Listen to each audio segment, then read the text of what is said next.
So I'm going to change tone a little bit here because I'm not going to talk about code at all. I'm going to talk about how to produce code. And in particular, I'm going to talk about Agile. Not because, well, let's put it this way. I think Agile is by far the best way that we know to produce software.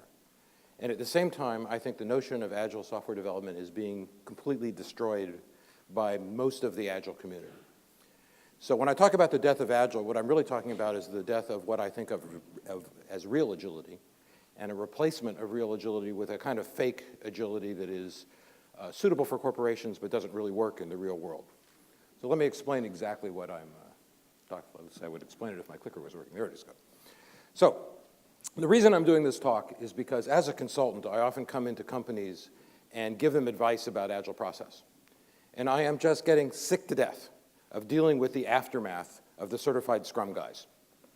And, right, is that they come in, they do their thing, and they leave this behind them. And there are a lot of issues surrounding that.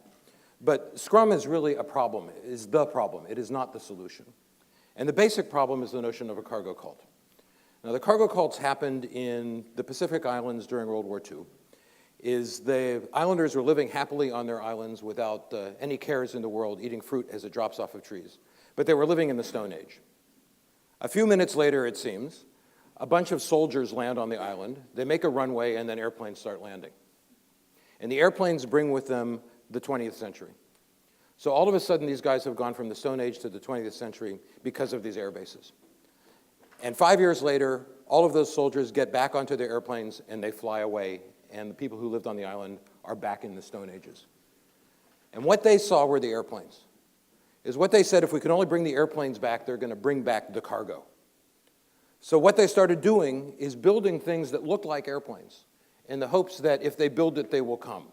If the airplanes flying overhead see their brethren on the ground, they're going to land and bring the cargo with them, which of course didn't happen. Now, the problem with the cargo cult then is what they're doing is they're going through the motions. Is the guys in the cargo cults would build fake conning towers, and they would wear coconuts over their ears pretending to be headphones, and they would act as if they were a working airport in the hopes that the airplanes would land. And the problem is that we do this all the time, as we see cargo cults everywhere. And the biggest cargo cult of all, in fact, is the modern corporation. Is that corporations are cargo cults because they believe that there are certain ways to do things and they cannot conceive that there is another way of doing things. I participate a lot in one of the LinkedIn Agile groups. And one of the characteristics of this group is that there's a constant stream of wrong questions. There's a constant stream of questions that are so wrong that you don't even understand how someone can ask them in the context of Agile. Somebody will always say, well, every couple of weeks, somebody posts a question, what's the role of a project manager on the Agile team? And the answer is, there is no project manager on the Agile team. But people don't understand that, is that they're so convinced, because that's the way the corporations think, that a project manager is a necessary part of work, that they cannot imagine a world in which a project manager does not exist. So like the proverbial camel here, is that a corporation cannot fit through an eye of the needle, is that it can't make the changes that it needs to make because it's a cargo cult, because it does things over and over again by rote without really understanding why it's doing any of the things that it does. In particular, what they're looking for is a very specific process that they can follow. The corporations are really into process. Is that what they want to do is they want to do something easy. They want to bring in the trainers. They want to train a few people in the engineering department to follow some process. And they think that by following that process that there will be some sort of good result. But in fact, you don't get a good result by following a specific process. It just doesn't work. In other words, what the corporations want is this kind of Agile. Right? They want a canned thing, right? Something that you can just open up the can and do it, and it's somehow going to magically change the way that things work in a positive way. But often when they bring in the Agile, this kind of Agile, they don't really want to change the way things work. Because they just read about Agile someplace, and they think it's a good thing, and they think that there's going to be some kind of benefit, but they don't really know what the benefits are. So this is just really, really a bad idea. Now, what is Agile really? Agile is defined by the Agile Manifesto. And the Agile Manifesto, as you can see here, is very simple. There's only 4 points on it, and the first one is the most interesting one, is that the way that people work with one another is more important than processes. Now notice that it doesn't say instead of. Process is important. Agile has a lot of process associated with it, and the processes help. But the processes are not canned things. They're things that the individuals come up with as they interact with each other. In other words, the word agility has to apply to the process as much as it applies to anything else. If you're not agile in the way that you build software, then you're not going to be agile. So the whole notion of individuals and interactions over processes and tools has kind of fallen by the wayside. Scrum is a process. And a lot of people believe that Scrum and Agile are the same thing, and that's just wrong. Scrum is a process. So by saying we're doing Scrum, what you're saying is that the process is more important than the people that are doing the process, and that just is not going to work in any kind of situation.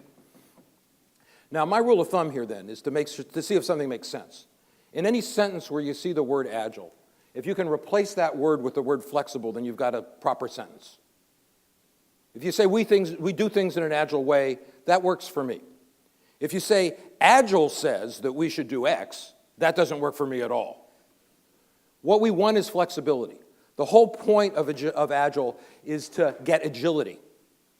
In other words, what we want to be able to do is we want to quickly adapt to changing requirements, be those changes coming from inside or outside. Either the customer is mandating them or we're mandating them because there's some internal process thing, some technology thing that changes, and we need to change internally. But what we need is agility. We need flexibility. We need the ability to change. And a corporation, at least many corporations, are incapable of doing that.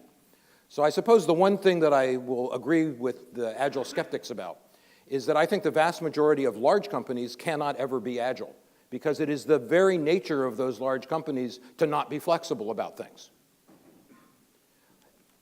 Inflexibility is just built into things, right? So our rule of thumb here, what we have to work with then, is how do you define that it's Agile? If there is a significant requirements change, and it could be significant, right? I suddenly have to make this a cell phone app. Can you do it? That's the question. And can you do it quickly? You know, think about what's involved with making this change. There's a lot of training that has to go on. There's a lot of learning that has to go on. You might have to bring new people into the team in order to help you make the change, right? Our goal is to get the app into users' hands in a few weeks. Well, again, speaking as a consultant, I can tell you that when I'm hired to do training, often as long as 4 months elapses from the time that I'm first contacted by somebody who needs the training until the time that I can come in and actually give the training. Believe me, if it takes 4 months to get training, you're not Agile. So we have a corporate process that's there for some reason, right? Somebody has decided that corporate governance mandates that we have controls over our spending. And what that's doing is it's making it impossible for the organization to be Agile. Friction, Neil talked a moment ago about friction. This is what we're talking about here is friction. Is that what agility is really about is eliminating friction within the organization. And if you have an organization in which you cannot eliminate friction, the chances of you being Agile are basically zero. Which brings me to my second kind of major point here, is that the corporations believe that Agile just happens inside engineering. And that all that you do is bring in the trainers and teach them Scrum and you're done. But in fact, Agile is an organizational thing. There are no silos in an Agile organization. The organization as a whole is what's Agile. Not the teams, not the people on the teams, not the departments, but the entire organization. Because if I need my training, I need my training now.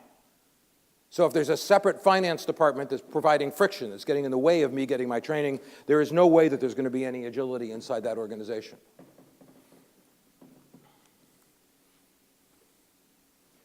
The next issue is equally important, is the organization is structured the way it is in order to support a process. It has a process and it must support it. If you change the process, you must also change the organization. Because if the organization is all built around supporting a waterfall process, for example, then you can't just suddenly become Agile without changing the support, because support for waterfall will not work if you're trying to support Agile. And there are lots of things that are part of Agile that people think of as things that cannot be changed, which have to be changed. Right? The QA department. And this is one of the reasons it's so difficult for Agile to move into big corporations. In every Agile process that works, testing is integrated into the development process, tightly integrated. You're testing every 20 minutes on the outside. I test every 2 or 3 minutes as I'm programming. By the time the so-called sprint, the iteration, is finished, the code is fully tested and ready to deploy, which is to say there's nothing for a QA department to do, which means that the director of QA is not going to be very happy about this, which means that he's going to be fighting really hard to prevent Agile from happening inside the organization because he's going to lose his job. Now, if it's really an Agile organization, he wouldn't lose his job. What he would do is change his job in a flexible way so that he could actually do real QA, which is to say it would be his job to look at everybody's processes and make suggestions about how to improve them. But a lot of people are unable to make those changes because, again, they do not have the flexibility. Product development groups, they don't exist. In an Agile organization, the product is developed by the customers who are talking to you on a day-to-day basis. If your customer cannot walk in the front door of the corporation, you cannot be Agile.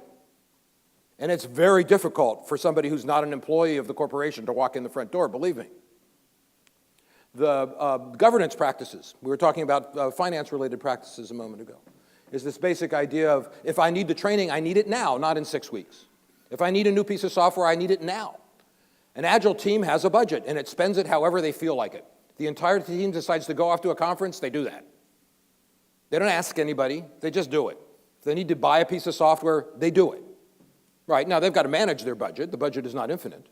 But they're the ones making the choice, not some separate governance-related organization. Deadlines. There is no such thing in the Agile world. All of the planning in Agile is based on priorities. All of it, 100% of it. We've all seen the iron triangle picture, right? Scope versus time versus money. Well, in Agile, the assumption is what's going to change most often is scope. Requirements always change. And if scope changes in a way that some event that needs to happen isn't going to happen, I have to release at some trade show, the only options you have are to reduce the scope a little bit or to increase spending, which is to say bring on another team. So if you're managing in an Agile world and you have a time deadline, if you will, that you're looking at, like a trade show, what you're doing is actually observing the process. Is that Agile is a very transparent way of doing development and doing a projection based on the observed performance of the teams that are doing the work. And if your projection is not right, then you bring a new team on or you reduce scope. Those are your options. But there are no deadlines, there are no milestones, there's no estimation in the traditional sense. It just doesn't happen. That's a hard one for people to give up, but there we go. So there aren't any timesheets because you don't need them. You're not doing time-based stuff. There's no kind of organizational friction. Is that there's a basic lean concept that any effort or time or energy being spent doing something that is not directly supporting putting valuable software into the hands of the users, that's all waste. Filling out an expense report or a timesheet is not providing customer value. So one of the things that an Agile organization has to do is reduce friction by eliminating everything that is in the way of putting value into the hands of the customers, including all of this junk that we've just been talking about. There is no project management in Agile. You trust people to do the work. The teams manage themselves. There's no middle managers at all, in fact, in an Agile world. So all of this stuff has got to go. And big corporations are not going to do it, is they are cargo cults. They believe that all this stuff is necessary for a company to function, and that a company who doesn't do this cannot function. And that's nonsense, of course. There are some very large companies that function quite well in an Agile way. But most companies don't believe that that's the way things are going to work. They have their managers and they expect them to work like managers. And more to the point, when some things become Agile, they expect that these same people are just going to change their job titles and suddenly everything's going to be fine, right? And that's not what it is, right? Is that the job titles is not just a change in title, it's a basic change in what you do. Agile companies are organized very differently. This is Spotify. People talk a lot about scaling Agile. Spotify has about 500 programmers in it right now, which is big enough for me to say this model will work regardless of the size of the company. I would argue that if you have a project that requires more than 500 programmers, that what you need to do is break up that project into smaller projects. There is no project on the planet that requires more than 500 programmers, I'm sorry. In fact, most projects with 500 programmers on them could be done quite well by 5 programmers. So if Spotify can do this, we can scale. I'm not going to spend a lot of time looking at this picture, but the main thing that I want to point out here is that we do not have a hierarchy. We do not have a org chart that's in a tree form with managers and controls and that kind of stuff. We have a kind of matrix, though this isn't a classic matrix organization, but there's no boss. The individual tribes, which are groups of groups, if you will, do have one guy, a system architect, who's effectively a member of all of the teams, whose job is to make sure there's some architectural coherence across the systems that the people are building. But he's not ordering people around either. He's saying, well, you know, we're doing this over here already, so if we do it this way instead, it'll all fit better. And this is a process for grown-ups, so the people on Team B say, okay, we'll do it that way then, because they're being flexible. So nobody's ordering anybody around. This is a very collaborative kind of process. Which brings us to Scrum. Is that Scrum is none of the things that I was just talking about. It's a fixed process. It has two characteristics that a lot of people don't know about. Is first of all, if you look at all the processes in the world, all the agile processes in the world, Scrum is one of them. And people equate Scrum to Agile. I don't know how many times I've heard people say, well, Agile says X when they mean Scrum says X. The second problem is that Scrum is a relatively small thing, and Agile is a relatively big thing. There's a lot associated with Agile, and in fact, Agile is not really even just Agile, is that lean techniques have a lot to do with running an effective company in an Agile way. So it's even bigger than one guy here. Scrum is a very small thing. Scrum is defined by a 16-page document. And frankly, you can't define any process in a 16-page document. It just can't be done. So it's very small. More to the point, the Scrum guys imagine that Scrum can be done in a kind of bubble, where nobody outside has to care about what's going on inside that bubble. But we were just seeing people do have to care. Is that the purchasing procedures of the organization affects what goes on inside the bubble. So it's not a separate bubble. It's not something that can be isolated. The Scrum guys also have no respect at all for the existing processes of the organization when they come in. As they imagine they can just bulldoze those processes out of the way and replace them with Scrum, but what they're really replacing them with is nothing. Because the Scrum is not going to work in a situation where you're not changing the entire organization. And if Scrum is not going to work, people are not going to do it. A lot of times when you see the organizations that have brought in the Scrum guys, a year later they're not doing anything even close to Scrum anymore. Because they're not getting the support they need to make it work, so they don't do it. In terms of the smallness, you look at extreme programming, and extreme programming is made up of a largish set of practices. The interesting thing about this is the practices are all interwoven and interlocked in complex ways. For example, one of the key practices in extreme programming is that you need to be testing all the time. You're testing every 2 or 3 minutes as you're writing the code. Another important practice in extreme programming is constant aggressive refactoring. Is that every time you look at a piece of code, if it's not right, you fix it. But the fact is, you can't do that if you don't have your tests in place. You can't cherry pick these. They all mesh together to make one unified process. Now, you can modify this process, and in fact, the XP teams do that all the time, but they know what they're doing. They understand, well, I have these benefits, and this has this interaction with those things, and if I change this, then I have to change this other stuff too in order to compensate. You look at Scrum, though, and what have they done? First of all, they have cherry-picked 2 things. They have stolen the XP planning game directly. Scrum planning is nothing but extreme programming planning. And then they have stolen a bunch of the little stuff, stand-up meetings and that kind of stuff. And then they've taken 2 other things and transmogrified them to the point where they're unrecognizable. The whole team, among other things, says you should have an actual customer in the room with you. People think that when you're doing extreme programming, you don't do design. That's nonsense.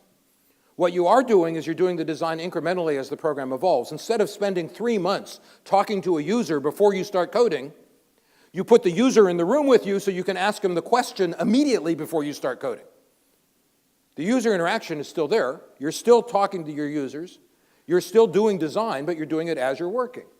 Well, they've gotten rid of the user, and they've replaced it with this management lackey called the project manager, or the product owner, rather. Right? The product owner is not a customer. The product owner is usually a representative of the marketing department. So all of the guarantees that you'll get about building valuable software, they're gone. And then they put in the rigid time box, which they call a sprint, which is also a huge waste of time. Think how much waste there is in trying to size a story so you can do it in a 2-week sprint. And think of all of the Sturm und Drang that happens when you're 1 day off. Right? We're at the end of the sprint, but there's still 1 more day's work to do. And that's such a hassle that often people don't do that day's work, and you end up with buggy software. And that's just not okay. So this is flying in the face of agility also. This stuff just doesn't work. The next problem has to do with the certification mills, which produce certificates, which have no value at all. You take a 16-page Scrum guide, you read through it. So I've spent an afternoon curled in front of the fire with my Scrum guide. I go online, I take a completely automated test, which is graded by a computer, comprised of 35 multiple choice questions. I get a grade of 60%. I don't know about you, but when I was in elementary school, 60% was considered a failing grade. But if I get a failing grade, that's good enough. I get my certificate. I am a master now. The problem is that those corporations think of this as some kind of diploma. They think of the certificate as being meaningful. And because they do that, what you get is something that is actively destructive. Because if you imagine that the guy that has the certificate is competent and he's not, and things don't work, you don't blame the guy. You blame the thing that he's supposed to be competent in doing. You say Agile doesn't work. You don't say that certified Scrum guy didn't actually know what he was talking about. So certification is not only meaningless, it is actively destructive, especially when companies use certification as a criteria for hiring, because it doesn't tell them anything useful. They bring in people that don't know anything about agility, but they're certified, and then they imagine that they're somehow agile. It just doesn't work. Now, the worst case of this is SAFe. The problem with SAFe is that SAFe is designed to be acceptable to a corporation. But it's not. SAFe, that is. In other words, if you look at SAFe, it's just the same old, same old. At the bottom, you've got Scrum, which is barely agile. In the middle, you've got the same old stuff that you always used to do. Well, we haven't accomplished anything real here. We looked at those flat hierarchies a moment ago. You don't have a flat hierarchy in SAFe. You just have the same old corporate hierarchy that you ever had. All the governance stuff is still in place. It's not real. And it's not necessary. Agile scales just fine. We saw that with Spotify. Why do we need to do this special thing? And it's because, again, the corporation is a cargo cult. They can't imagine taking a big project and breaking it up into smaller projects. So this is fake Agile. This isn't real Agile. Now, mixed into this is a whole set of tool vendors who are supporting this dysfunction. Is that all of these tools force you into working in an old-style way, is that what they're doing is taking waterfall-style management and trying to impose that on top of Agile process by doing ridiculous things like burn-down charts. They're a complete waste of time, as you spend more time entering data into this thing than you get useful information out of it, and that time is waste. It's time not spent providing direct customer value. What do you need when you do Agile in the way of tools, right? What is Agile exactly? And the thing is that Agile is basically very, very simple. What Agile is, first of all, is that it's a culture. And the culture is the most important thing, not the process. And again, I'm not saying process isn't important, but a specific process is no better than any other specific process, provided that it's working out within a culture of agility. So for Agile to work, you have to put the proper culture in place, which is to say that Agile infusion, in order to be functional, has to come from the top down. It is the CEO's job to manage the culture of the organization. So if the CEO does not understand what agility is about, there is no way that he or she is going to set up a culture that supports it. So culture is central. The second issue is trust. Everything in Agile depends on trusting people to do their job. In other words, you don't have managers. Well, why don't you have managers? And it's because I trust people to do work. I don't need to sit there with a bullwhip and crack it over their heads in order to get them to work. I trust them. And you get trust up and down the chain. I don't need to make them get sign-offs in order to go to a conference because I trust them to assess their abilities, understand that if they go to the conference, they can increase those abilities, and then let them go. It's all about trust. The other issue is that the things on the left here, communication, simplicity, courage, all these values and principles, inform the things on the right, the practices. Is that the practices exist because the principles exist. And the principles exist because the values exist. So unless you have those principles and values in place, the practices that you come up with are not going to be functional. So we get back to the principles, to the basic principles, is that everything depends on, ultimately, communication and simplicity and courage and feedback. And if you don't have that inside the organization as a whole, then you can't really do functional work. Is everyone following what I'm getting at here? This is probably the most important thing that I can say, is that the culture is more important than anything, and that the principles are more important than the practices. And that any practice that works in the framework of the principles is a good practice, at least from an Agile point of view. The process itself is very simple. You start off by talking to your customers and find out what they need.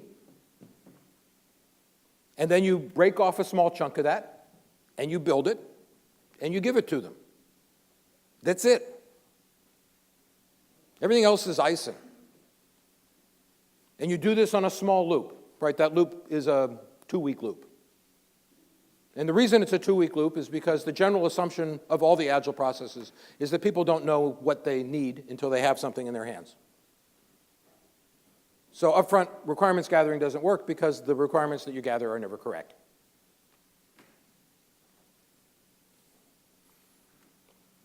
So the process itself is very simple. The tools for the process are very simple. You need a whiteboard, you need some Post-it notes, you need some index cards and some thumbtacks, and that's it. If you're working remotely, maybe you'll mix a couple other things into this. You need some good communication software. You probably need to take that whiteboard and put it into a computer someplace. But that's inferior, actually.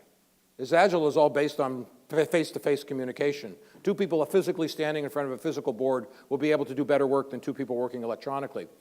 The real problem with the electronic version is that it's hidden inside the computer instead of being sitting up on the wall where you can see it every day when you're walking by it. So when it's hidden, you tend to not think about it. If it's a physical thing, it's out there where you can think about it. So those are all the tools you need. And again, we go back to our corporations, and they're not thinking in these terms. They're thinking in terms of big, expensive tools because they've decided that that's what they need in order to handle this complexity that's completely unnecessary. And we don't need any of that. We need very simple things. So we come back to the basic Agile principles. We finished the first one. Let's look at the other ones. Our main goal here is to produce working software. Now, over comprehensive documentation, there are still some corporations that have a documentation fetish, but they're getting to be less and less as time progresses. General rule of thumb is that if nobody's ever going to read anything, don't bother to write it. The vast majority of documentation is never read by anybody. So it's not valuable. It's waste. It's another example of waste. But by documentation, they don't just mean software documentation. They mean all paperwork inside the organization. Any kind of paperwork that's getting in the way of producing the working software is not desirable. You want to collaborate with your customers, not negotiate with them. Customers don't know what's hard. So they often ask for things that you can't build. A negotiation leads to dysfunction. I want you to do such and such. And I'm saying, sure, I'll have it next week. There was an XKCD comic that was to this effect a couple weeks ago. And then somebody comes in a few minutes later and says, I need this other thing. And you go, sure, I need 15 research assistants and a $7 million budget, and I'll have it for you in 8 years. And the person who's asking the question is often the same person. They don't know that one thing is hard and another thing is not hard.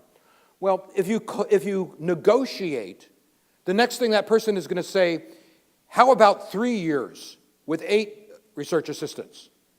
And you go, no, well, maybe 4, right? And this is not solving the problem. For one thing, even the 15 research assistants in 5 years or 8 years is a guess. So negotiating is not going to help any. If you collaborate, though, you sit down and you go, no, that's a really hard problem. But if we make this little change, it turns into a really easy problem. Do you think that'll work? And then the guy who comes in with the idea says, well, yeah, maybe. But if we do this other little thing, maybe it'll work a little bit better. And you collaborate. So this goes way beyond contracts. This goes into the way that you work on a day-to-day basis. You need to be able to respond to changes at all levels. I just said a moment ago that that the word agile applies to the process itself. If the process isn't working, change it.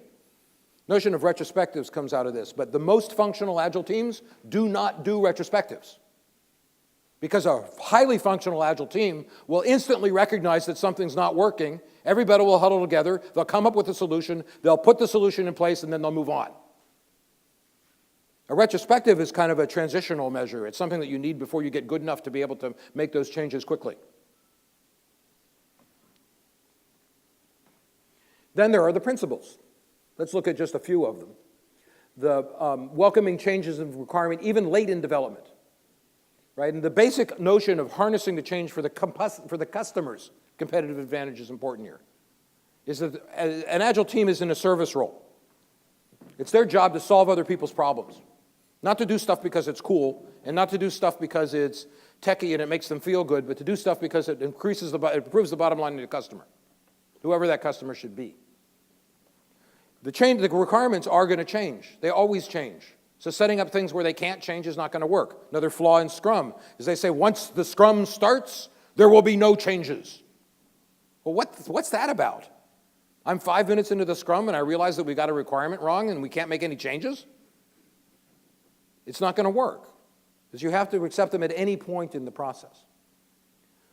The developers and the business people are working together on a daily basis. That means they're in the same room with each other. That does not mean that they send memos back and forth. That does not mean that the business people ask nicely before they do something arbitrary anyway. It means that they're on the team, literally. They're sitting in the same room. You're talking on a day-to-day basis. The individuals are more important than anything, and that it is the job of the company to support the individuals. If you have a situation where somebody has to argue in order to get the support they need to do their job, there's no way that you're going to have any agility. The constant pace issues have to do with the way, again, most corporations work. Deadlines, milestones, all of this stuff. What this is a way to manipulate people into working overtime. Company meals, high-quality cafeterias inside the building. That's all manipulation. That's all ways to get you to work overtime. Agile companies will not do that because they know that tired people can't do good work. You have to be able to come in every day rested and ready to go, and if you can't do that, you can't be agile. The teams themselves have to organize themselves. Right? I did a class yesterday. At the end of the class, we did an exercise. I said, we're going to go on a break. When I get back, I want you guys broken up into 4 groups of 5 or 6. I want you to pick a project that you're going to work on. And then I left them alone. And I came back and they did it. Well, the organization has to work that way. You don't assign people to teams. You don't break up teams. Teams form. They do the job, and then maybe they reform, but usually not. They usually stay together as a team, and that's best. But it's up to the teams to make those decisions, not some sort of management layer. So I'm going to finish this by thinking about Charles Darwin. Is that Agile is by far the most effective way to develop software. And the companies that do things in an Agile way are going to have a huge evolutionary competitive advantage over the companies that don't. Those big corporations that I was just talking about, they're the dodos. Is that they'll keep doing what they're doing, but their competitors who are working in an Agile way are not limited in the same way that the corporations are limiting themselves. So they're going to just wither away. Maybe this should be a picture of Marx instead of a picture of Darwin. But the point, in other words, the point that I'm making is that eventually evolution will help us here. Eventually the companies that can't do things in an agile way will cease to exist. But most companies don't have that as a goal. It's not part of their corporate mission statement that they will cease to exist in 5 or 10 years because the competitor can move faster. So really, when it comes to agility, we have no choice. We have to embrace change and just do it. So that's what I have to say.